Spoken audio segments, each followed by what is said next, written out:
Recording by Dan Grzinski. Keep Out by Fredric Brown. With no more room left on Earth, and with Mars hanging up there empty of life, somebody hit on the plan of starting a colony on the red planet. It meant changing the habits and physical structure of the immigrants, but that worked out fine.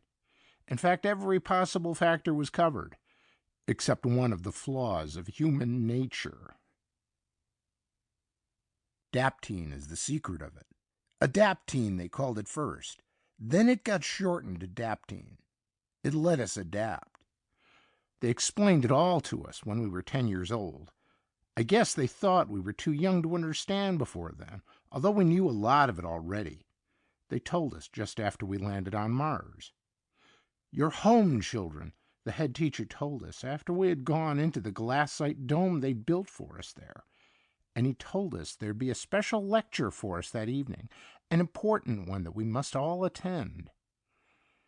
And that evening, he told us the whole story and the whys and wherefores. He stood up before us.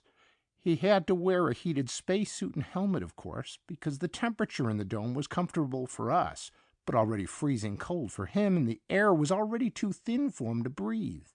His voice came to us by radio from inside his helmet. "Children," he said, "you are home. This is Mars, the planet on which you will spend the rest of your lives. You are Martians, the first Martians. You have lived 5 years on Earth and another 5 in space.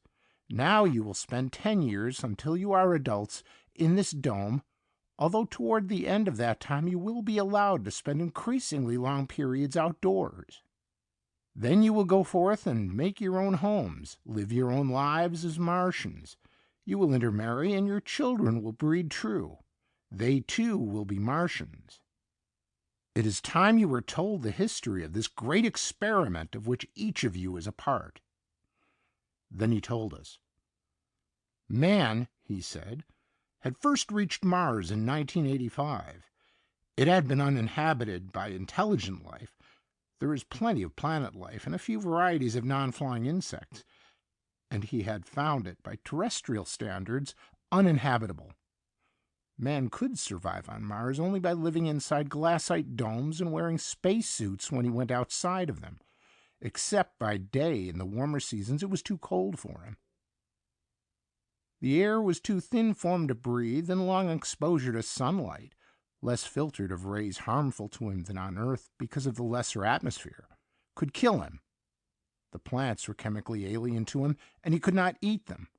He had to bring all his food from Earth or grow it in hydroponic tanks.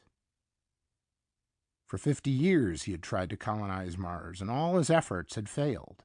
Besides this dome which had been built for us, there was only one other outpost, another glassite dome much smaller and less than a mile away. It had looked as though mankind could never spread to the other planets of the solar system besides Earth. For all of them, Mars was the least inhospitable. If he couldn't live here, there was no use even trying to colonize the others.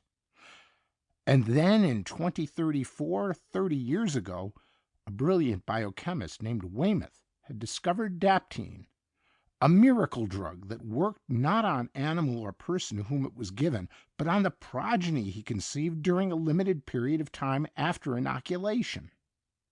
It gave his progeny almost limitless adaptability to changing conditions, provided the changes were made gradually. Dr. Weymouth had inoculated and then mated a pair of guinea pigs. They had borne a litter of 5, and by placing each member of the litter under different and gradually changing conditions, he had obtained amazing results. When they attained maturity, one of those guinea pigs was living comfortably at a temperature of 40 below 0 Fahrenheit. Another was quite happy at 150 above. A third was thriving on a diet that would have been deadly poison for an ordinary animal, and a fourth was contented under a constant X-ray bombardment that would have killed one of its parents within minutes. Subsequent experiments with many litters showed that animals who had been adapted to similar conditions bred true, and their progeny was conditioned from birth to live under those conditions. 10 years later, 10 years ago, the head teacher told us, You children were born of parents carefully selected from those who volunteered for the experiment. And from birth, you have been brought up under carefully controlled and gradually changing conditions.